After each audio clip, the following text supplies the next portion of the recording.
안녕하세요. 경자입니다. 오늘은 인카금융 서비스에 대해서 말씀을 드릴 텐데요. 내일부터 청약합니다. 이 종목은 수요 예측 결과를 설 연휴 전에 발표를 했습니다. 결과가 좋지 않았는데요. 그래서 말씀을 드려야 되나 고민을 조금 하다가 결국 청약 전날에 이렇게 말씀을 드립니다. 그럼 간단하게 말씀드릴게요. 인카금융 서비스 홈페이지에 들어가 보면 보험, 펀드, 채권, 대출 등 다양한 금융상품을 위탁으로 판매하고 있다라고 소개를 하고 있습니다. 하지만 주로 판매하는 상품은 보험입니다. 그래서 인카금융 서비스 같은 회사를 GA라고 부르는데요. 다양한 보험회사의 상품을 위탁으로 판매해주는 보험 종합 대리점인 것입니다. 판매 비중을 보면 실손보험 등 손해보험 상품이 절반이고요. 그 다음이 생명보험과 자동차 보험을 판매하고 있습니다. 사실 한국도 보험은 성장이 정체되어 있는 산업이라고 봐야 되는데요. 인구가 점점 고령화되고 있고 또 출산율은 굉장히 낮아지고 있기 때문에 보험을 가입할 수 있는 대상이 지속 감소하리라고 봅니다. 그래서 생명보험은 벌써 성장률이 마이너스인 상황이고요. 그나마 손해보험은 그래도 매년 조금씩은 성장하고 있습니다. 아무래도 의료비 실손보험 같은 보장성 보험은 필수라는 인식이 있기 때문에 그래도 조금씩 가입자가 늘어나는 것으로 생각됩니다. 그리고 과거의 보험 영업은 설계사가 중요했는데요. 주로 권유에 의해서 보험을 많이 가입했기 때문입니다. 하지만 MZ세대는 권유보다는 자기가 필요를 느껴야 보험을 가입하는, 즉 자기가 주도해서 보험을 가입하고 있습니다.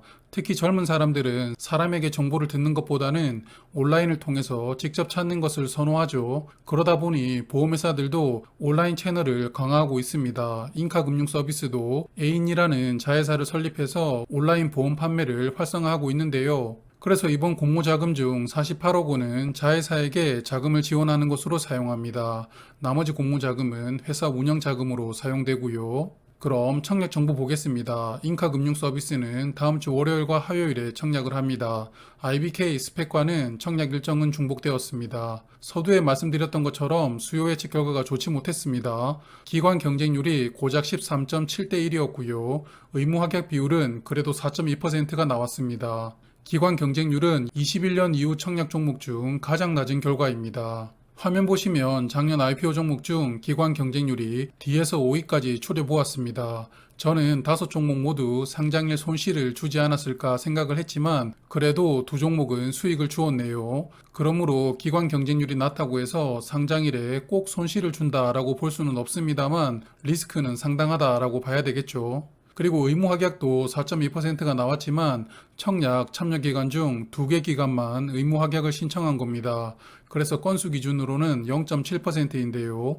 건수와 수량의 차이가 많이 나기 때문에 그다지 좋아 보이지는 않습니다. 공모가는 18,000원으로 확정되었습니다. 희망상당 공모가가 27,000원이었는데요.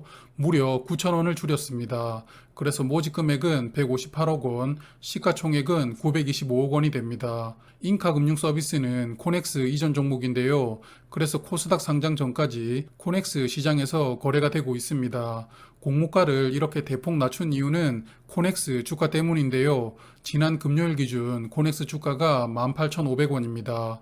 고작 공모가와 500원밖에 차이가 나질 않는데요. 굳이 500원을 싸게 받으려고 청약을 신청해야 되나 이런 고민이 들게 됩니다. 약 88만 주를 모집하는데요. 일반 투자자에게는 22만 주를 배정했습니다.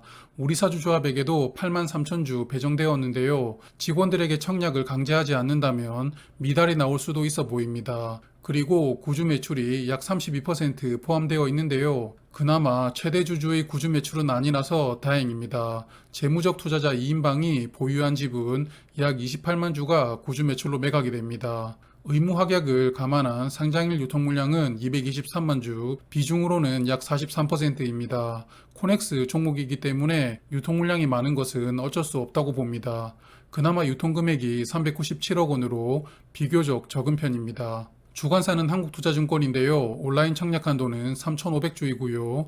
풀 청약하시려면 증거금으로 3,150만 원이 필요합니다. 그리고 청약 수수료는 2,000원이고요. 인카금융 서비스는 공모가 선정에서는 딱 한 개의 기업만 비교를 했습니다. 국내 상장되어 있는 보험 대리점은 한 개의 종목뿐이기 때문인데요. 바로 A 플러스 에셋입니다. 그래서 이 종목과 1대1로 비교를 해보겠습니다. 21년도 추정 실적을 PER로 비교를 해볼 텐데요. A 플러스 에셋은 2월 4일 기준 시가총액은 1,800억 원입니다. 21년 3분기 순이익을 연환산해보면 21년 추정 순이익은 약 204억 원인데요. 그래서 PER은 8.8이 됩니다. 인카금융서비스도 같은 기준으로 PER을 구해보면 5.9였는데요. 그래서 A 플러스 에셋보다는 PER이 약 3배 정도 낮은 상태로 상장하게 됩니다. 경쟁력은 있다고 생각됩니다. 그래도 이렇게 PER로만 생각을 해서는 큰 코 다치는 게 공모주 투자이죠. 왜냐하면 상장일 수급이 큰 영향을 주기 때문입니다. 화면은 월봉 차트인데요. 보시면 작년 8월 이전의 주가는 공모가인 18,000원보다 낮습니다. 그러므로 작년 8월 이전에 취득하셨던 기존 주주분들은 취득 단가가 공모가보다 낮다고 봐야 됩니다.